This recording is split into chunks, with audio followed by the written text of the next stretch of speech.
monde, et plus particulièrement aux fidèles kimbanguistes dans le monde, je vous dis bonjour, bonsoir, na ero yo yozolanda biso.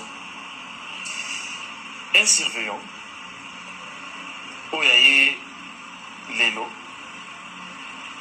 kosala une petite interpellation à toutes les mamans kimbanguistes. Ba mama na ngai, bana ya papa Simon Kimbangu kiangani.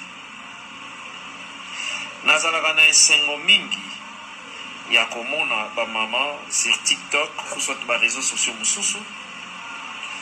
Tozali kocha ba photo na biso ya vert blanc, tozali kokumisa nzambe na biso, tozo koyemba. Et puis tolobaka pe mingi tomonaka yango na biso ba kimbangisi ke toza fier ya kobengama bana ya papa Simon Kimbangu kiangani. Iza esengo makasi ba mama kimbangiste surtout nazotelema kote wana. Boche ba photo boyembi yo wana na choral ozali kokumisa nzambe na yo boche na ba TikTok olobi je suis fier ya kozala mwana papa Simon Kimbangu ba mama na ngai. Esalaka biso sikoyo ndenge nini moment mosusu otie pe video oza na ba plante oza na ba ongle olati pantalon mais pendant que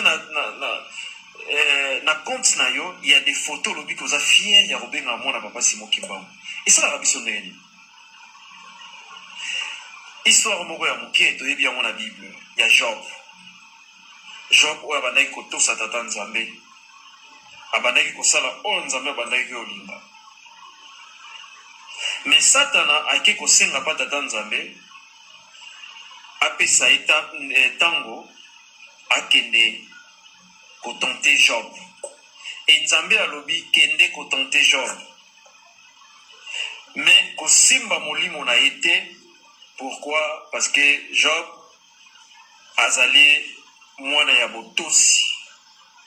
Atosaka ngai, c'est un homme intègre. Nzambe azalaki fier na ye. So ngai na yo kimbangiste, surtout les mamans kimbangistes. Tango to chaka bloko wana, ba plante, ba pantalon, tout ça.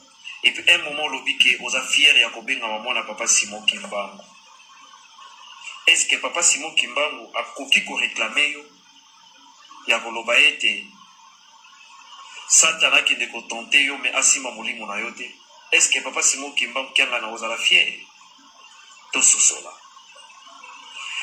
Na mitema posande bosala masumu na minoko posande bobenga ngai nzambe na mitema posande bosala masumu na minoko posande bobenga ngai nzambe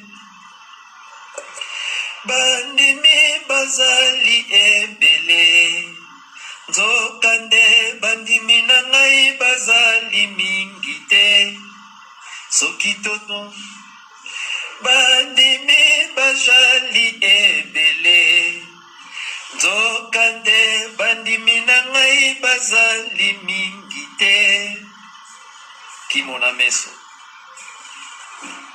abezaki na kati ya ndako na leli na banda supporter ndako te donc nazaki koningana penza oyo mutu soka ayebi te aomona liboma déjà na église kimbangiste so mutu azwi molimo na biso bafille eloko liboso totumbaka ya meshe tolongola meshe oui nalongoli bameshe nyonso bakabelo nyonso nazalaki nango natie na moto bapantalo nyonso natie na moto bakilote nyonso natie na moto mais na banda komimona